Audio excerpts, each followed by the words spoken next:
He adopted 4 children that everyone else had given up on. But no one expected who they would become years later.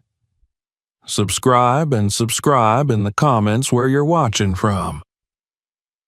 The morning sunlight filtered through the floor-to-ceiling windows of Richard Marlowe's private study, casting long, golden shafts of light across the polished walnut floors. Outside, the sprawling grounds of his estate stretched in every direction. Perfectly manicured lawns, a marble fountain centerpiece, and a line of black Bentleys parked beneath a towering portico. Inside, everything was quiet, almost too quiet, as though the house itself held its breath. Richard stood alone, a crystal tumbler of bourbon in one hand, his other resting in the pocket of his bespoke navy suit. At 56, he was a portrait of power. Silver hair immaculately parted, face clean-shaven, posture erect, eyes unreadable. The kind of man whose presence alone could silence boardrooms and shift markets.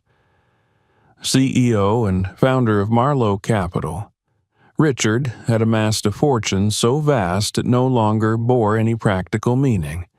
He had real estate in 5 countries, a private jet with his initials stitched into the leather seats, and influence in more political circles than he cared to count. But he had no family. Not anymore. The photo on his desk remained where it always had, just slightly off-center. A young woman with auburn hair and eyes full of mischief smiled back at him. Elizabeth. She had been the one bright exception in his otherwise calculated life. They were engaged once, when Marlowe Capital was still little more than a risky hedge fund run out of a loft in Brooklyn. She believed in him before the world did. Then the illness came, and with it, the slow unraveling of the only intimate connection he had ever known. By the time the company went public, she was already gone. Since then, the days had folded into each other. Meetings, mergers, media. The nights stretched longer, quieter. Servants came and went like clockwork. Meals appeared and vanished. Holidays passed uncelebrated. Richard had learned to live in silence, to walk through his mansion without expecting voices or laughter, to open doors knowing no one would be behind them. In place of companionship, he had efficiency. In place of family, he had control.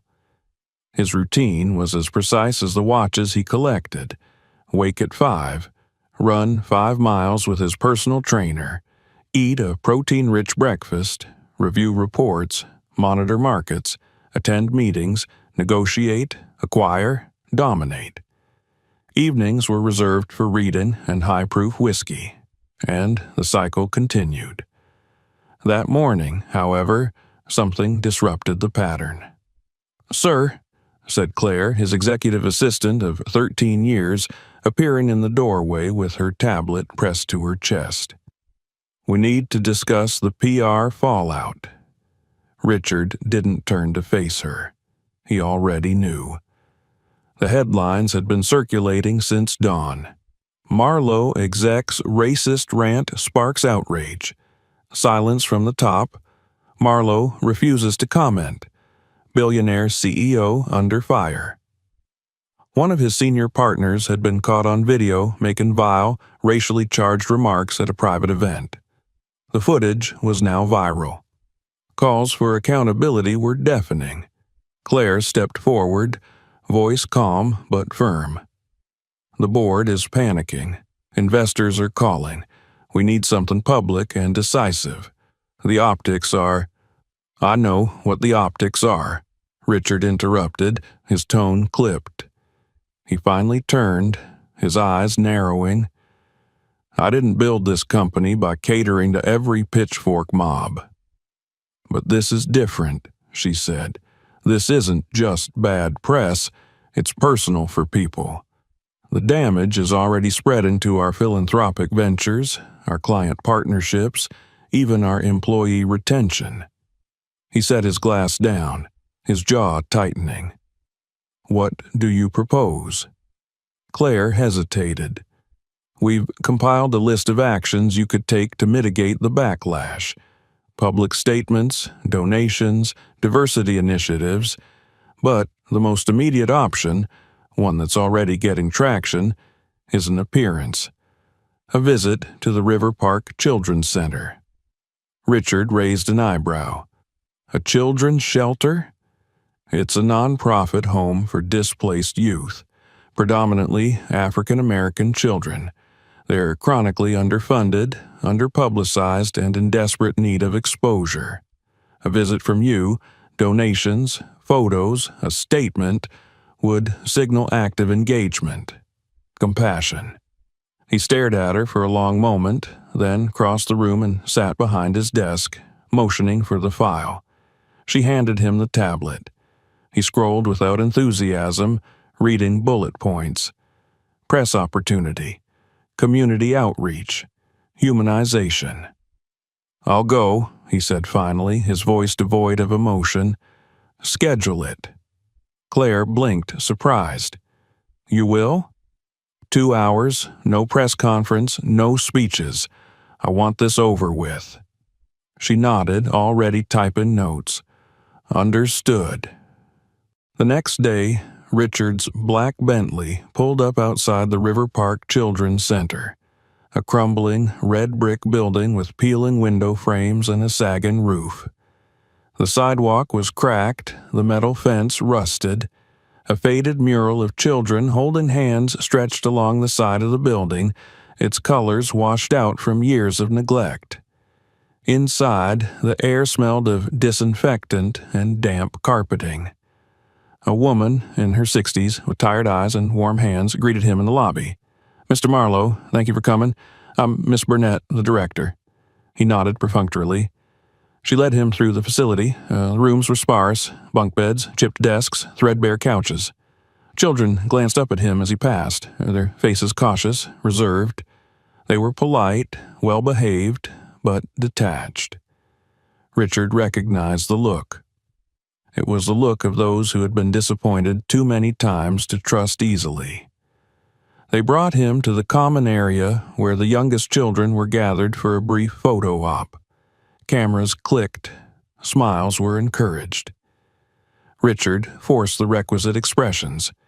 He handed over a check, 6 figures, and watched the staff cheer. It was all going exactly as planned. Until he noticed them. In a small room off to the side, separated from the others, sat 4 children. They weren't dressed up. No one had handed them balloons or snacks. No one had coaxed them into smiles. They sat quietly, as though used to being excluded. The oldest was a girl, tall and lean, with protective eyes and arms crossed over her chest like armor. Beside her sat a boy, perhaps 12, silent and stiff, his gaze defiant. A younger girl, no more than 7, sat on the floor drawing with broken crayons. The smallest, just a toddler, clung to a tattered blanket, sucking his thumb. Richard found himself stepping toward them before he realized what he was doing. "They're siblings," Miss Burnett said gently, as though anticipating his question. "Ashley, Jaden, Livia, and Kamari. Been with us for a few years now. Hard to place." "Why?" he asked without thinking. She sighed. "Because they come as a package. Ashley won't be separated from them, and most families won't take 4, and, well," her eyes flicked towards the children, then away. "Some people prefer children who look more like them." He understood what she meant. They were black, and they were too many. And in a world that liked its charity convenient and palatable, these 4 represented difficulty. They were the wrong color, the wrong number, the wrong kind of story. Richard didn't say anything. He watched the girl, Livia, continue drawing. She held up her paper to her siblings with a proud grin. A house, 4 stick figures, and a larger one standing beside them. The adult had no face. That night, back in his study, Richard stared at that drawing. He had taken it almost involuntarily when Livia left it behind on the chair. Now it sat on his desk beside his bourbon, haunting him. 4 children, unwanted, a faceless adult. He didn't sleep. The image stayed in his mind, stubborn and unresolved. And for the first time in decades, Richard Marlowe, billionaire, titan, master of control, felt something he could not quantify or explain. A question formed in his mind, simple and terrifying. What if that adult was supposed to be me? He turned off the lights and sat in silence. And in that silence, something cracked open.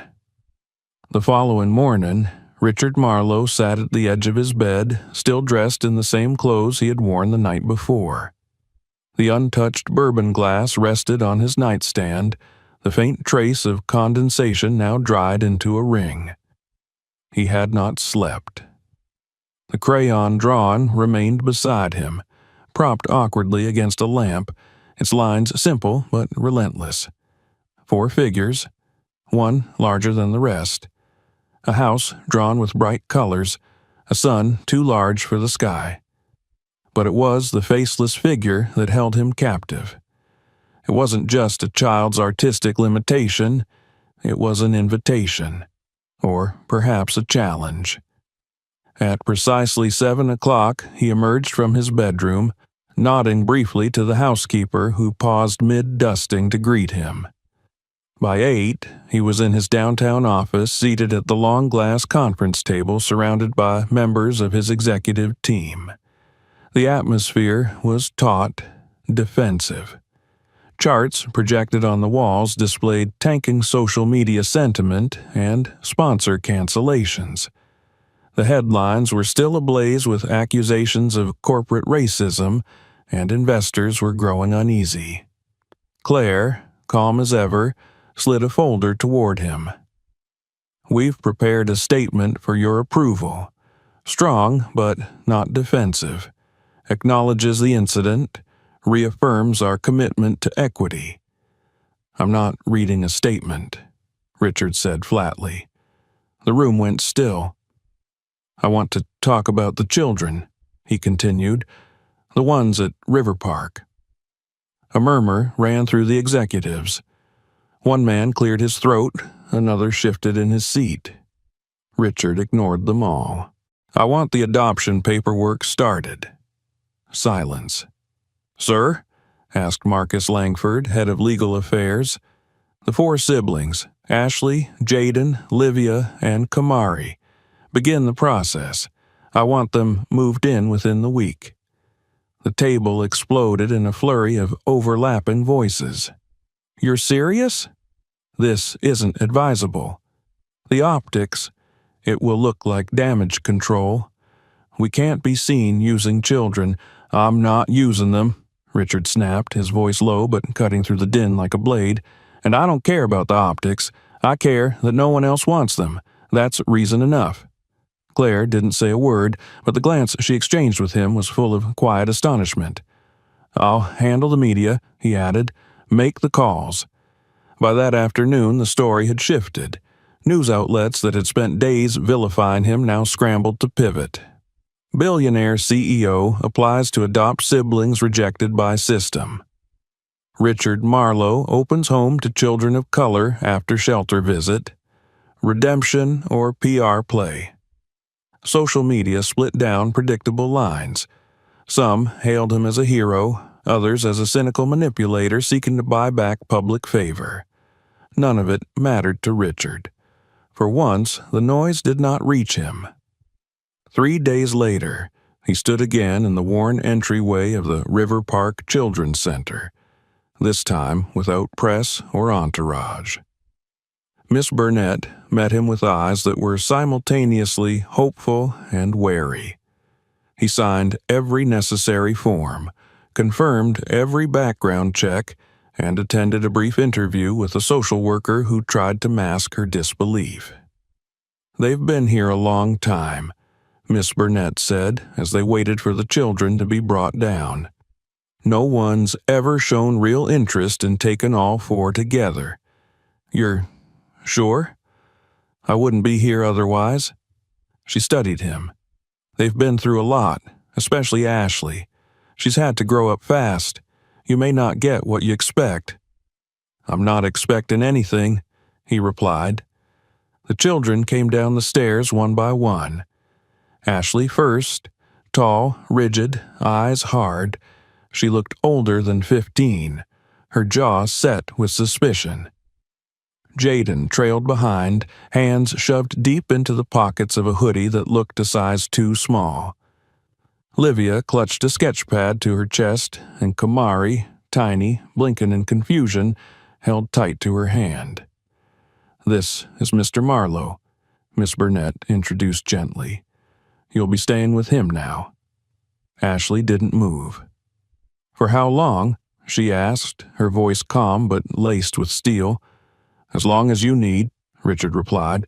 "No conditions, no time limits." No one spoke. Kamari shifted his grip on Livia's hand. Jaden glanced away, expression unreadable. Livia looked at Richard and, for the briefest second, smiled. "Let's go," Ashley said curtly, and that was the end of it. The drive to the estate was silent. Richard sat in the front beside the driver, giving the children space in the back. Through the tinted windows, the city gave way to suburbs, and suburbs gave way to gated estates. When the iron gates of Marlowe Manor swung open and the black car glided up the long driveway, the children leaned forward involuntarily. The mansion was immense, a study in architectural precision. Cold marble, expansive glass, slate roofs, and symmetrical gardens. Inside, the silence was deeper. The housekeeper had prepared rooms, stocked closets, laid out toys, books, games, but the children stood still in the foyer, their small bags at their feet, uncertain. Ashley's arms folded across her chest. "Is this another trial?" "No," Richard said. "This is your home now." "People say that," she replied, "and then they change their minds." "I won't." "We'll see." The transition was not gentle. Ashley remained guarded, rarely speaking unless spoken to, and always with calculated brevity. She took it upon herself to oversee her siblings, waken them, dressing them, making sure they didn't touch anything too expensive. She never sat during meals, always hovering near the edge of the room. Jaden was angry in silence. He didn't yell, didn't act out, but his eyes stayed distant, his body rigid, as though constantly prepared for flight or rejection. He refused help with his homework. He asked for nothing. He spoke only to Ashley. Livia clung to her sketch pad, scribbling frantically in corners, hiding her drawings if anyone approached. She barely spoke at all, but her eyes followed Richard whenever he entered the room, cautious and curious.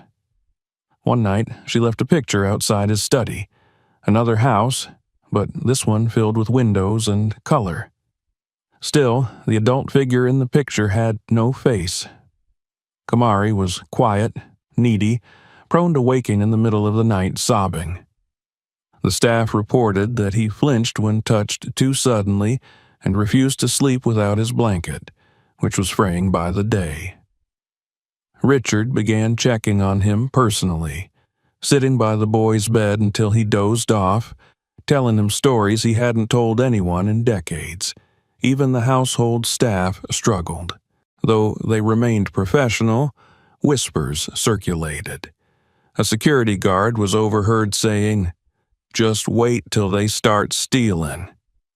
A maid rolled her eyes when Jaden spilled juice on the imported rug. Richard dismissed the guard and the maid the same day. No explanations, no tolerance. In his private study, he began converting space into a family room. Bookshelves lowered to children's heights, cabinets stocked with games, puzzles, art supplies. He read parenting books, watched videos, asked questions. He did none of this for show. No cameras, no press releases. No one saw the effort but the children, and even they were too wounded to believe in it just yet. Then came the first shift. It was late on a Friday evening. The house was quiet, the air heavy with autumn rain. Richard was in the kitchen, reviewing emails on his tablet while dinner cooled untouched on the stove.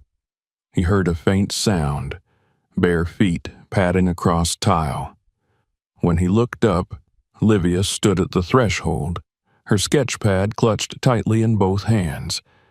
She said nothing, only walked forward, placed the pad on the counter, and opened it to a page.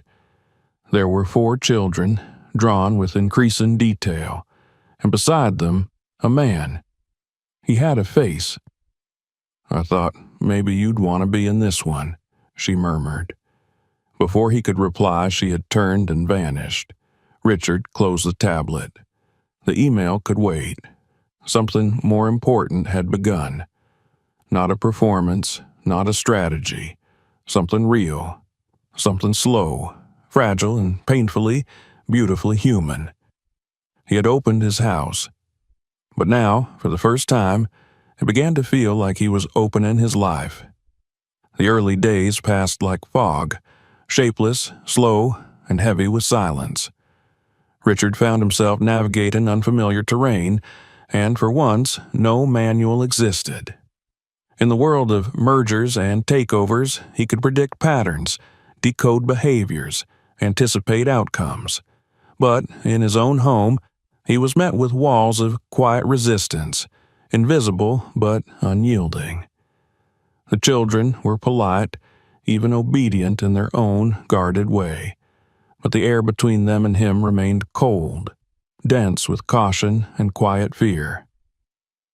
Ashley took the role of guardian as naturally as Richard once had taken command of his boardroom. She moved through the mansion like someone on duty, not at home. Her eyes missed nothing. She woke her siblings before sunrise, supervised their dressing and brushing of teeth, even reheated their breakfast if the staff had let it grow cold. She thanked the maids and cooks, but never smiled. She declined the use of the driver, choosing instead to guide her siblings to the school bus stop by foot, despite the estate's long driveway and the confusion it caused among the neighbors. When Richard offered to arrange a private driver or even a car service, her eyes narrowed, her tone flat. "We're not accessories," she said. "We don't need to arrive in style." Jaden, meanwhile, had sunk into a kind of calculated withdrawal. He spoke rarely, always with clipped, monosyllabic responses. He never made requests. He ate quickly and always took his dishes to the sink himself, though no one asked it of him. His room remained obsessively tidy, his books stacked with geometric precision, his shoes always lined at exact angles. When Richard once gently asked if he'd like to join him for a movie, Jaden responded with a shrug, eyes on the floor. "I'm not good at pretending." Richard didn't press further. Livia was quieter still. She seldom spoke at all, choosing instead to communicate through her art. Sketchpads filled rapidly, images of trees, windows, staircases, doors. There were no people in her early drawings, just space and light, and occasionally shadows in corners. She spent hours in the far sunroom that Richard converted into an art space, sitting cross-legged on the floor, humming softly as she colored. When the staff commented on her talent, she ducked her head and looked down at her feet. When Richard complimented a drawing, she flushed red and left the room.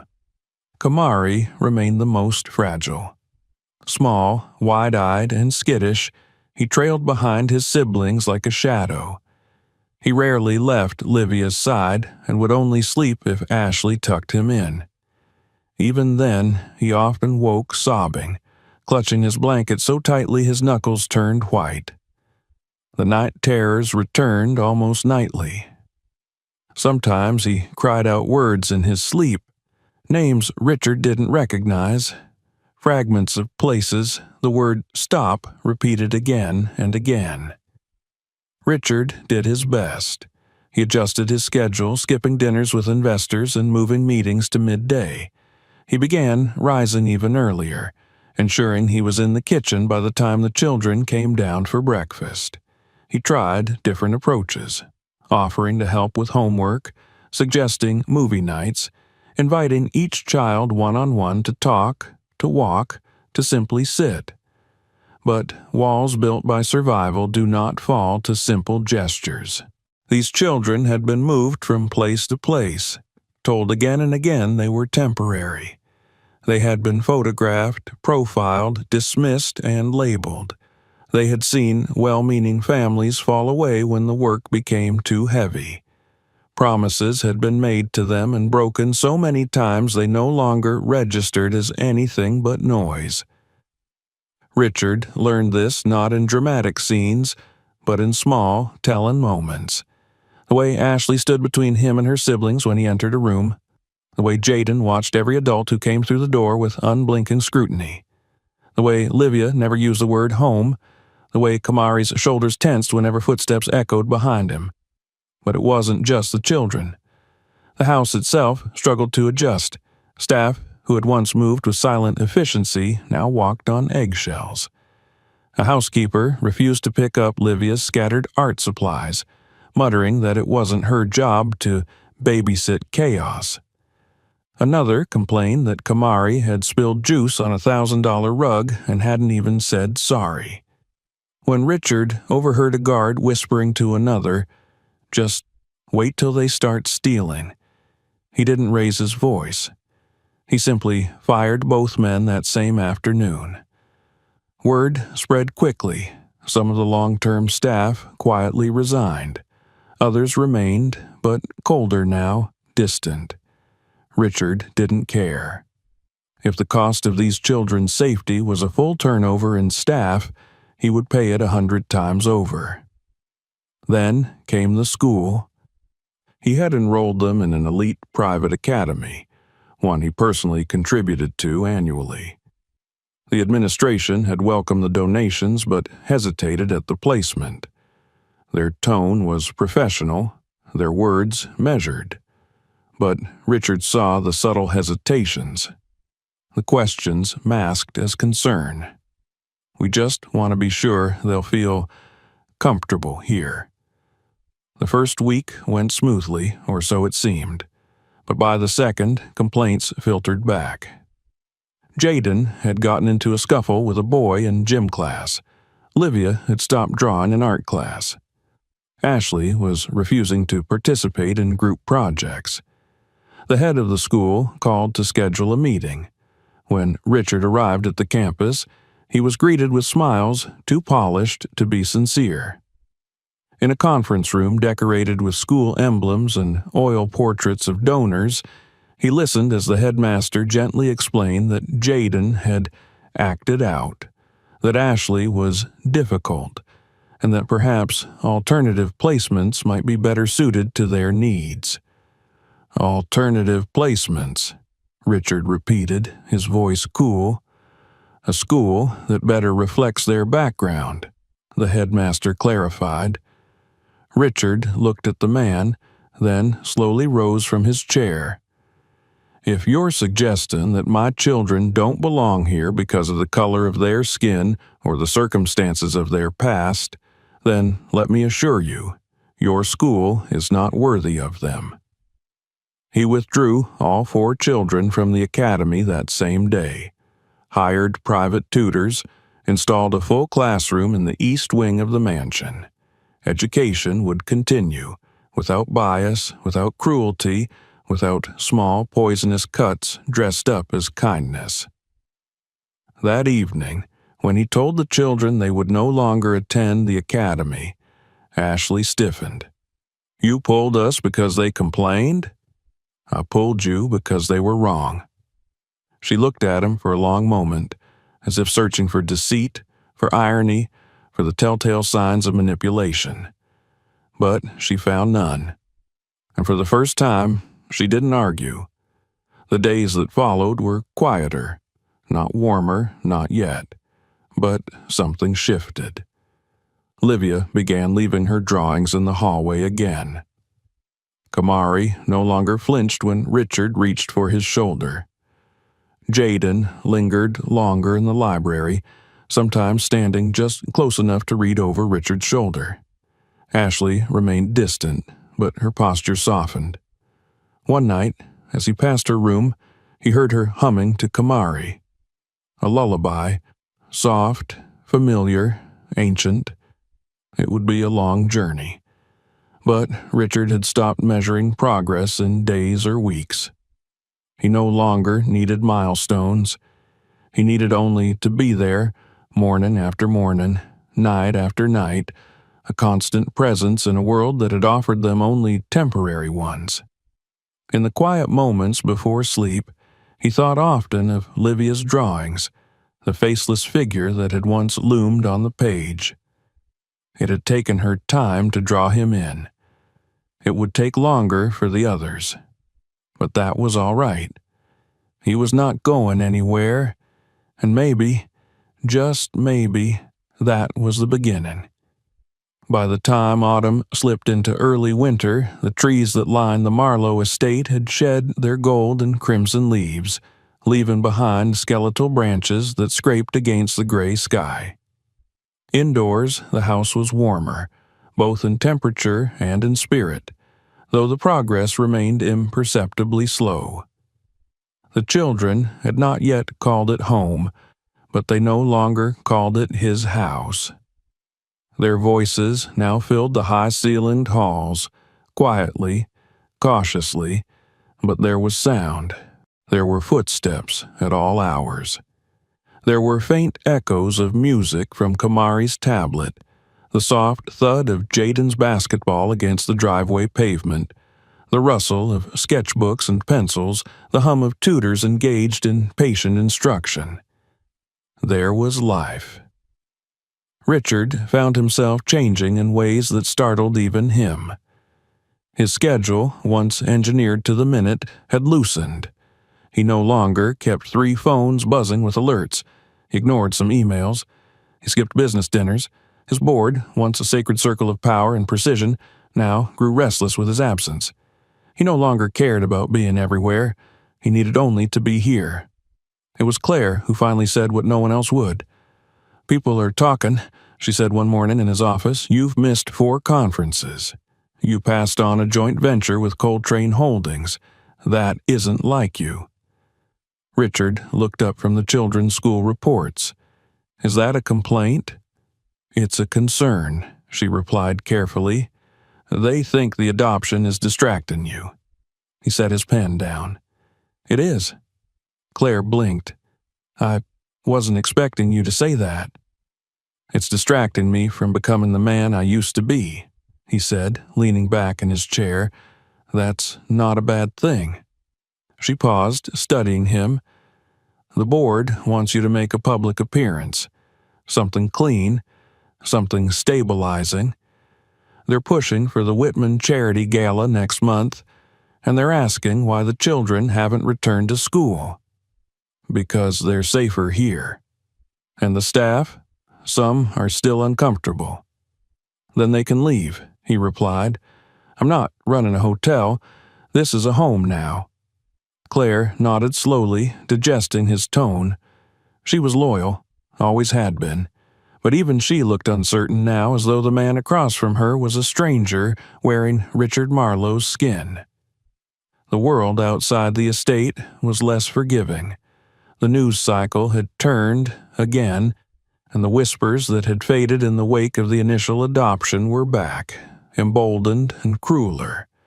Pundits speculated that Richard's actions were performative. Social commentators accused him of turning 4 black children into a redemption arc. Some questioned his mental state. A few suggested he had bought the children like property, disguising control as compassion. The children weren't immune. Though he had removed them from the private academy, word spread. Photos had been taken without permission. Rumors swirled. Ashley began receiving anonymous messages on a school forum. Jaden found himself mocked in online gaming communities where players recognized his voice. Livia stopped sharing her art. Kamari cried when the Wi-Fi went out, not because he missed a show, but because the quiet suddenly felt too much like the silence of the shelter again. And then there was the dinner party. Richard hadn't wanted to host it, but the pressure was unrelenting and the gala was weeks away. Claire suggested a controlled environment, a dinner for selected partners, friendly faces. He finally relented. The staff prepared the house meticulously.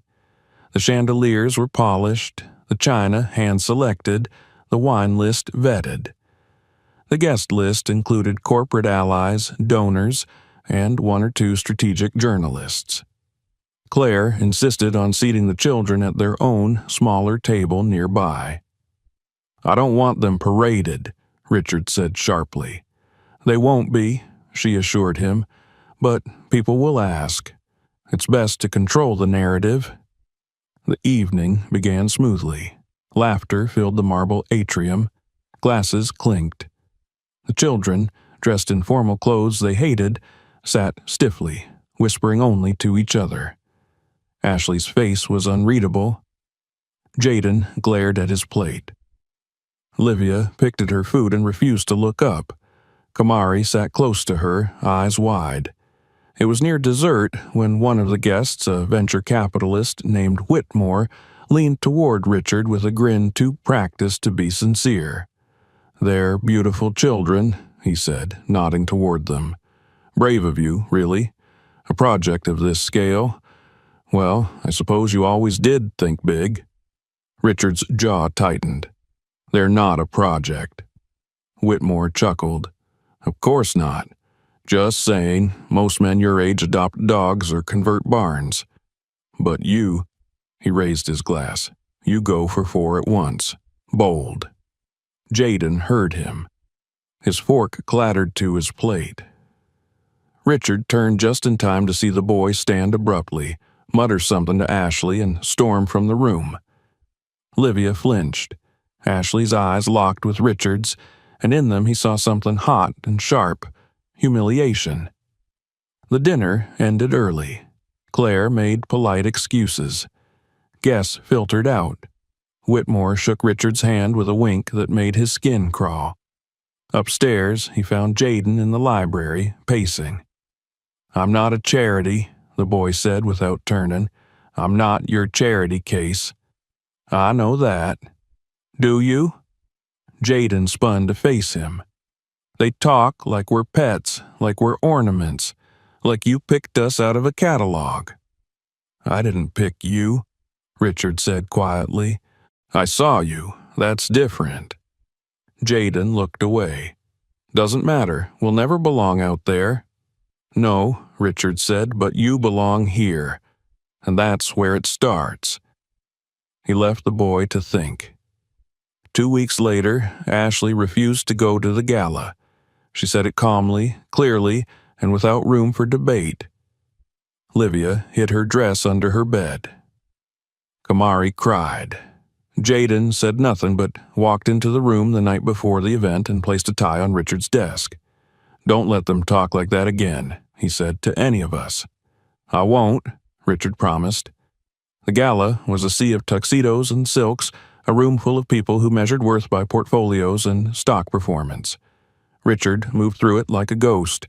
When asked about the children, he said only, "They are my family. That's all you need to know." It wasn't a headline, but it was the truth.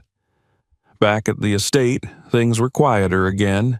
Jaden began joining Richard in the study. Sometimes they worked side by side. Jaden with homework, Richard with reports.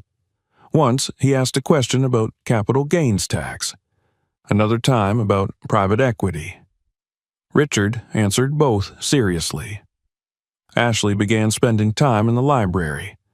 Livia's drawings returned to the fridge. Kamari slept through 2 nights without waking. The world would always be the world. Harsh, suspicious, full of prejudice masked as policy, hate dressed up as etiquette. But inside the gates, inside their walls, A different world was growing. One where a man no longer counted his worth by headlines, and 4 children slowly learned what it meant to be loved, not for show, not for strategy, not despite who they were, but because of it. Winter descended with sharp winds and heavy skies. Snow layered the Marlowe estate in soft blankets, and the trees stood naked in the biting cold. Indoors, the radiators hummed, fireplaces crackled, and warm lamplight softened the edges of stone and marble. The children had begun to settle into patterns, real ones, not the stiff, performative rituals of survival, but genuine routines born of consistency. They knew now that breakfast would be hot and waiting. They knew that the tutors would arrive on time, that the staff would knock before entering their rooms, that no one would raise their voice without cause. They knew that Richard Marlowe, who once had been a distant figure of money and myth, was still there every morning, dressed but not formal, carrying coffee and folded newspapers, pausing in doorways to ask how they slept. And yet, for all that had changed, a wall still remained. Less of the stone, now, more like glass. They could see him, they could hear him, but they did not yet believe he would remain. Not in the way they needed, not in the way they feared to want. The breakthrough came in a moment no one planned. Kamari, who had always been the most fragile of the 4, began coughing one evening, a dry, persistent sound that grew harsher by the hour. By midnight, his breath was shallow and his skin flushed with fever. Ashley called Richard into the boys' room, her voice flat with alarm. He sat at Kamari's bedside for hours, holding the child's small hand, brushing his damp curls away from his forehead, counting the seconds between each breath. The family doctor came and diagnosed a respiratory infection, not dangerous but demanding close care. Richard didn't leave the boy's room for 3 days. He slept in an armchair. He canceled meetings. He fed Kamari broth and wiped his face with cool cloths and hummed old songs that he hadn't realized he remembered. The other children watched silently. At first, from the door, then, eventually, from inside the room. On the 4th morning, Livia appeared with a drawing, Kamari smiling and tucked in blankets with stars above his head. She placed it gently on the nightstand and left without a word. That same evening, Ashley brought Richard a tray of food. She said nothing as she set it down, but before she turned to go, she paused. "Thank you," she said, eyes fixed on the wall. "Most people would have sent a nurse." "I'm not most people," he replied. "No," she murmured, and for the first time her voice did not carry suspicion. Kamari recovered slowly. When his fever finally broke and his breathing cleared, he opened his eyes, blinked up at Richard, and whispered, "You stayed." "I promised, didn't I?" The boy nodded, then reached out a hand, thin and warm. Richard took it. Neither of them let go for a long time. Livia was next to reach across the glass. It happened on a quiet afternoon while the snow fell heavy outside the sunroom. She had been drawing in silence for an hour, curled on a blanket near the window.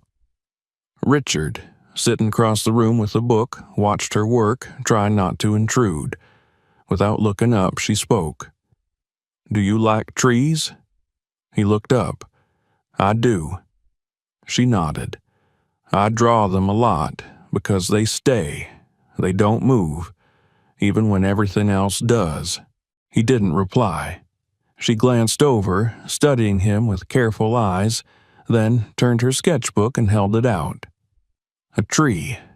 Tall, strong, with branches full of color and detail. Beneath it, 4 smaller trees, different in the size and shape, but all leaning slightly inward, toward the tall one in the center. "It's not perfect," she said. "It's beautiful," he answered. She smiled a little, just a flicker. But it stayed. Jaden came later, more reluctant, but in his own way, just as direct. He entered the study one night and placed a folded piece of paper on Richard's desk. "What's this?" Richard asked. "A budget," Jaden said, "for our meals. You overspend, and the chef doesn't need imported pears." Richard unfolded the page and studied the numbers, eyebrows raised. "You did this yourself?" Jaden shrugged. "You said if I want to be taken seriously, I have to act like it." "I did, and you are."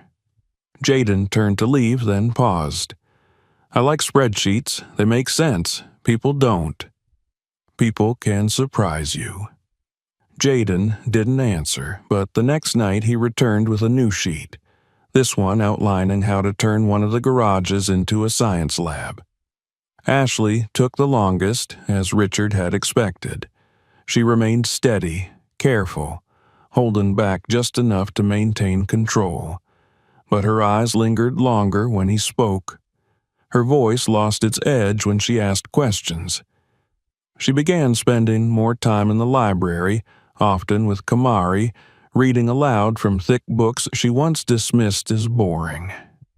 And one night, long after the others had gone to bed, Richard found her in the dining room, scribbling furiously into a notebook. He didn't disturb her, but she noticed him.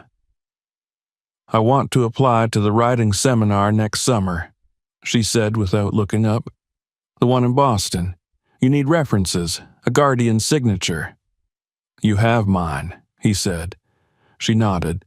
"I thought you'd say that." "Is that a problem?" "No," she said. "Just new." He hesitated, then stepped closer. "Ashley, I don't want to take anything from you.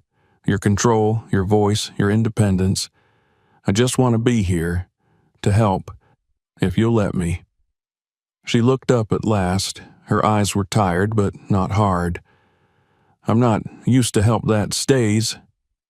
I'm not going anywhere." She closed the notebook. "We'll see."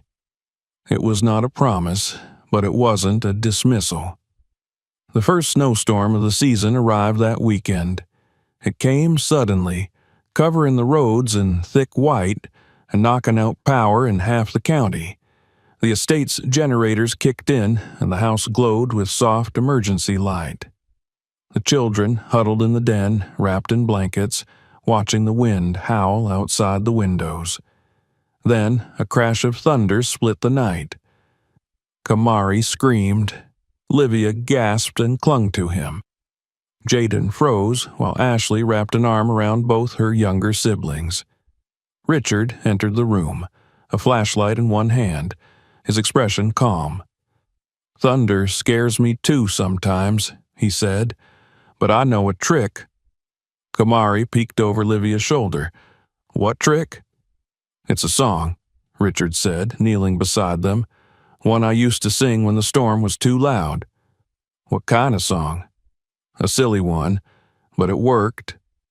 He began to hum, then sing, off-key, awkward, something about clouds playing drums and lightning being flashbulbs for angels. It was a ridiculous melody, but the children watched him, wide-eyed. Kamari began to laugh. Livia joined in. Even Jaden cracked a smile. Ashley said nothing, but her eyes shimmered. The storm passed, but they kept singing. Later that night, when the children were asleep, Richard found Ashley standing in the kitchen, staring out the window. "She hasn't sung that song since our mom died," she said. He stepped beside her. "She has a good voice. She was 2. She barely remembers the lyrics." She remembered enough. Ashley turned to him. "I don't know what this is yet. I don't know if it's real." "It is," he said, "and I'll prove it every day, for as long as it takes." She looked at him, searching again, still measuring. Then she nodded. "Good night, Richard." "Not, sir." "Not, Mr. Marlowe." It wasn't Dad, but it was something. The next morning, when Richard entered the kitchen, he found the table set. Badly, comically. mismatched plates, crooked napkins, orange juice sloshed over the rim of glasses. But there were eggs, toast, and a fruit bowl that someone had clearly assembled with care. The children were seated, watching him, uncertain. "We made breakfast," Ashley said. "It's not perfect." "It's beautiful," Richard replied. He sat down among them, and for the first time the house exhaled. Spring arrived late that year, hesitant and uneven, as if uncertain it would be welcomed. The grounds thawed slowly, and green returned in cautious patches. Richard Marlowe found himself watching the changes with new eyes. Every blossom on the trees, every splash of color across the garden, felt symbolic, earned. Inside the house, the warmth held. The children had grown into their routines, not just inhabiting the house but claiming it, leaving backpacks strewn across the foyer bench, socks curled in couch corners, laughter trailing down hallways. The glass wall that had once separated them was cracking. They no longer called him Richard with cool detachment. Livia had been the first to slip and call him Dad without noticing. Jaden did so only when half asleep. Ashley, always deliberate, still resisted the word, but even she had begun writing guardian in forms with an air of permanence. Mornings were noisy now. Kamari always woke too early and sang to himself. Jaden claimed the bathroom for 20-minute showers. Livia spread her art supplies across the breakfast table, and Ashley checked everyone's schedules like a military commander. Richard rose before them all just to have a moment of quiet, but he no longer did it out of habit. He did it out of gratitude, which made what came next all the more jarring. It started with a phone call. Richard was in the study helping Jaden refine a pitch deck for a school entrepreneurship contest when Claire called his direct line. "They're circling," she said. "Again." He didn't need to ask who. Investors, board members, media. "What's the reason this time?" he asked dryly. "They're citing missed appearances, delays in the Toth merger. And now," her voice shifted slightly, "there's talk that you're using the children as part of a long-term philanthropic tax shield." Richard laughed bitterly. "Do they realize how insane that sounds? They don't care. They want you in line or out." He rubbed a hand across his jaw. "Let them push. I won't budge. You might not have a choice." He hung up, not because he was angry, but because he didn't want Jaden to see the crack forming. But the boy was too perceptive. "Something wrong?" he asked, closing his laptop. "Just noise," Richard replied. The noise grew louder over the next few days. Online pundits speculated about Richard's leadership, about the true cost of his new family. Anonymous articles began circulating, pieces that questioned his mental fitness, hinted that the adoption was a calculated image stunt. A former executive from Marlowe Capital gave an interview about the cult of personality surrounding Richard. The article was cruel, with undertones of racial and class resentment. He was portrayed as a man driven by guilt, trying to buy absolution. At the breakfast table, the children noticed the shift. "Why are people online calling us a circus?" Kamari asked one morning. Ashley's eyes snapped up. "Where did you see that?" "My friend at school showed me. They were laughing." Richard set down his mug. "Kamari, listen to me. You are not a circus. You're a child. You are loved. The people saying otherwise don't matter." "But they're everywhere," Jaden said, voice tight. "You can't search your name without seeing it." Ashley stood abruptly and left the table. Livia picked at her food in silence.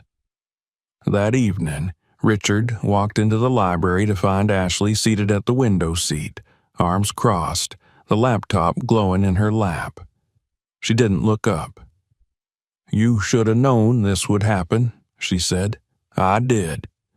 Then why put us in the middle of it? He took a deep breath. Because leaving you behind would have been worse.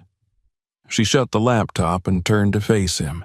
Her eyes were glassy, but her voice steady. I fought my whole life to keep them safe, to keep us together. And now that we're finally somewhere good, we're a headline again. A game. I can't let them go through that again. You won't have to. You don't know that, she snapped. They're threatening your company. They're calling us distractions. What happens when your board tells you to choose? I already have. She frowned. Don't say that unless you mean it. I've already walked away from deals, from meetings, from everything I used to think mattered, and I'll walk away from the Marlowe Capital if it comes to it. The silence between them stretched. Then, slowly, she nodded. You're not what I expected, she said. Neither are you, he replied. The next day, Richard attended what was supposed to be a routine board meeting. Instead, it turned into an ambush. The conference room at Marlowe Capital was crowded, more so than usual. Several board members had flown in unexpectedly. Claire stood near the back, eyes sharp, lips tight. She gave a small shake of her head. Richard took his seat and waited. Robert Klein, one of the longest-serving board members, cleared his throat. Richard, we're concerned about your recent focus. Or rather, your lack of it. Be specific. You've missed critical negotiations. You declined 3 international summits. The Toth merger is proceeding as scheduled, but with no guidance from you. You've had guidance, Richard said coldly. You just want my face attached. Klein leaned forward. We're also concerned about the public perception. I'm not a PR tool. You're the face of this company, and lately that face has been very busy playing dad. Richard stood. That's enough. No, it's not, said another voice, Charles Whitmore, seated at the far end, because this is affecting our bottom line. And your new family. Careful, Richard warned. Whitmore smirked. They've become the story, and investors don't like messy stories. Richard took a breath. Then let them pull out. You'd tank your own company over 4 foster kids? They're not foster kids. They're my children, and yes, I would. The room went still. I've spent my life building this empire, Richard continued, but I won't sell my soul to keep it. If the price of staying at this table is giving up my children, then I'm walking away. You can't be serious. I'm entirely serious. He turned and left. Claire followed him into the hallway. You really mean to let it go? He stopped and looked at her. I'd rather be a father than a CEO. She nodded, something in her face softening. Then let's make sure they can't take it from you. When he got home, the children were in the living room. Ashley looked up from the floor where she was helping Kamari build a block tower. Jaden was reading on the couch. Livia was sketching. They all turned to him as he entered. I told them, he said, that I'd choose you, no matter what. No one spoke for a moment. Then Kamari ran to him, arms outstretched. Richard lifted the boy, held him tightly. Ashley stood slowly, walked over, and, after a long pause, wrapped her arms around them both. I believe you, she whispered. Jaden came next, silently pressing his hand to Richard's shoulder. Livia joined last, tears in her eyes, holding a sketch of all 5 of them standing beneath a banner that read, Home. That night, they ate dinner together without tension. No headlines, no cameras, just warmth and laughter and silence that meant comfort instead of fear. The world could rage outside, but inside the house, inside their family, there was peace. Summer arrived with a quiet certainty that wrapped the estate in light and color. The trees stood in full bloom, thick with green canopies that whispered above the stone paths winding through the garden. Birds nested in the tall oaks, and their song drifted through the open windows of the mansion. Inside, the air smelled of citrus and clean linen, and laughter echoed not as an anomaly, but as a daily part of the rhythm. The Marlowe house, once a silent shell of wealth and order, was now alive in the truest sense. Life had taken root, and with it, belonging. Richard stood on the back terrace one morning, coffee cooling in his hand, watching as Kamari chased bubbles across the grass. Livia was nearby, sitting cross-legged on a blanket with a canvas balanced across her lap, her brush gliding with patient strokes. Jaden had dragged a folding table outside and was assembling a miniature solar-powered generator under the shade of the arbor, narrating his steps into a camera rigged up on a tripod. His own YouTube channel had quietly grown in popularity, and he was proud without boasting. Ashley was reading beside the garden fountain, legs tucked beneath her, her highlighter moving with precision as she annotated a textbook. Her acceptance letter from Columbia had come the month before. Richard still remembered the way her hand trembled when she opened it, and the stunned silence that followed before she let out a quiet, disbelieving laugh. He had watched them all grow into themselves, not perfectly, not without pain, but authentically. They were no longer testing him with every glance, no longer flinching at kindness or guarding their joy like contraband. They teased him now, stole his sweaters, asked him for help, challenged him at dinner, left the fridge open, made noise. They were home. The walls of the house bore witness to their journey. Livia's drawings now covered the upstairs hallway in mismatched frames. Jaden had installed a wall-mounted shelf for his science trophies beside the grand staircase. Kamari had placed tiny superhero stickers all along the baseboard of the living room. Richard pretended not to notice, though he passed them with a smile every day. Even Ashley, the most reserved of them all, had left her mark. A corkboard in the family room filled with articles, essays, and university prep sheets. On it, in the corner, was a photograph of all 5 of them in Central Park, taken by a stranger, full of sun and motion. They were laughing in the picture, and not one of them was posing. Richard had also changed in ways he never anticipated. He now scheduled meetings around school plays and doctor's appointments.